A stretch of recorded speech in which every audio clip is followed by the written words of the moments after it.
Welcome to The Explainer. Today, we're stepping right into the war room. I want you to look at the situation unfolding in the Horn of Africa not just as a distant news headline, but as an urgent, on-the-ground intelligence briefing. Between May 15th and June 5th, 2026, the federal architecture of Somalia, a system painstakingly rebuilt over decades, literally began to fracture. We're looking at a localized political crisis rapidly escalating into a profound geopolitical emergency. We need to understand exactly how this happened, and more importantly, what it actually means for global security. Okay, let's dive into this. To understand the gravity of the situation, we really have to look at the immediate reality on the ground in Mogadishu.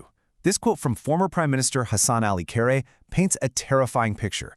Imagine heavy artillery, weapons originally supplied by international partners specifically for counter-terrorism operations, being repurposed for domestic political combat. We aren't just talking about some legislative stalemate here. We're talking about active urban warfare breaking out in the capital city, fundamentally shattering the security landscape. And you have to remember, this geopolitical breakdown is happening against an unimaginably dire backdrop.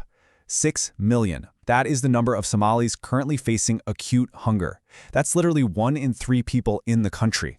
With international aid being severely cut back and the World Food Program warning of a complete halt to assistance, this political implosion is directly accelerating a looming, catastrophic famine. The human cost here is just absolutely staggering. So, to make sense of this massive structural failure, we've got 6 critical areas to cover today. The May 15 trigger, the urban warfare and its human toll, 3 structural state failures, the geopolitical chessboard, al-Shabaab's silent victory, and finally future scenarios and risks. All right, Section 1, the May 15 trigger, tracing the constitutional expiration. You know, every crisis has a flashpoint, and for Somalia, it was a bitter dispute over an expiring mandate that pushed the capital to the absolute brink.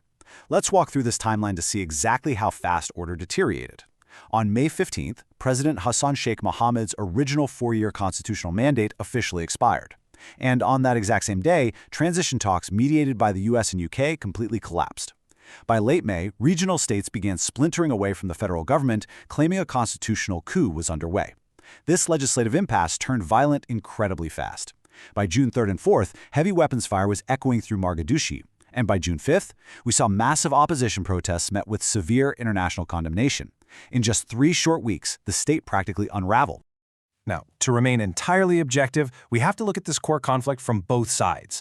The government stance relies heavily on constitutional amendments passed in March 2026. They argue these legally extended the presidential and parliamentary terms to 5 years, essentially to allow time to prepare for direct universal suffrage elections. The opposition, however, vehemently rejects this. They view the extension as an illegal constitutional coup, arguing it was passed without broad consensus and that any state operating past May 15th is fundamentally illegitimate.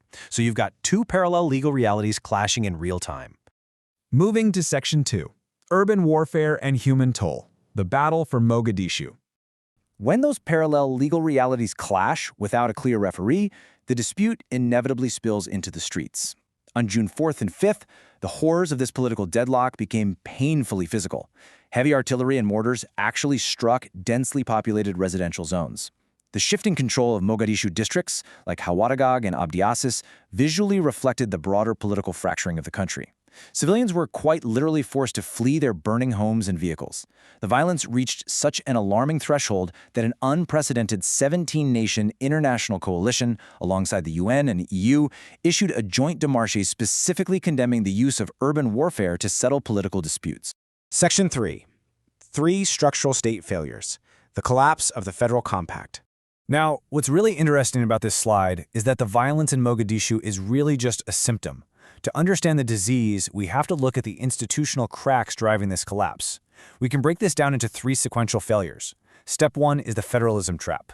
Somalia's delicate power-sharing model broke down as Mogadishu attempted to centralize control, which naturally caused regional states to fight back. Step 2 is the legitimacy vacuum. With mandates expired across the presidency, parliament, and regional states, there is just no trusted legal referee left to arbitrate. Every single institution is contested. And step 3 is the security paradox, which is perhaps the most dangerous. Clan militias, originally armed and trained to fight insurgents, have been rapidly repurposed into anti-government opposition forces. And this structural failure has a very real spatial reality. Puntland, Jubaland, and Southwest State have entirely severed ties with the federal government in Mogadishu. Think about that. 3 of the 5 federal member states have completely broken away. The state isn't just failing on paper, it is physically fracturing into separate, self-governing enclaves. All right, Section 4, the geopolitical chessboard, Red Sea security and regional proxies. We have to remember this crisis is not happening in a vacuum. It is deeply entangled with global strategic interests. If we map out the competing foreign actors, it looks like a high-stakes proxy chessboard. Turkey is heavily backing the federal government in Mogadishu, securing naval bases and lucrative trade deals. But in direct contrast, the United Arab Emirates is backing the splintered states of Puntland and Jubaland to secure port control and their own Red Sea security. Then you have Ethiopia, which signed a highly controversial memorandum of understanding with the breakaway region of Somaliland to gain sea access. And directly opposing them is Egypt, who is backing Mogadishu as a way to counter Ethiopia, driven largely by their ongoing disputes over the Nile River. All of these competing interests make the diplomatic challenges nearly impossible to navigate. The African Union peacekeeping transition, ASEM, is completely shrouded in uncertainty regarding its troop composition. Ethiopia's port deal with Somaliland has sparked absolute outrage in Mogadishu. Throw in Israel's recent unprecedented recognition of Somaliland, plus potential Egyptian troop deployments to Somalia, and you have a hyper-complex web of foreign troop interests and port deals severely complicating any realistic chance of domestic peace. Section 5. Al-Shabaab's silent victory. The insurgency gains ground. And this brilliantly illustrates the most tragic irony of this entire crisis.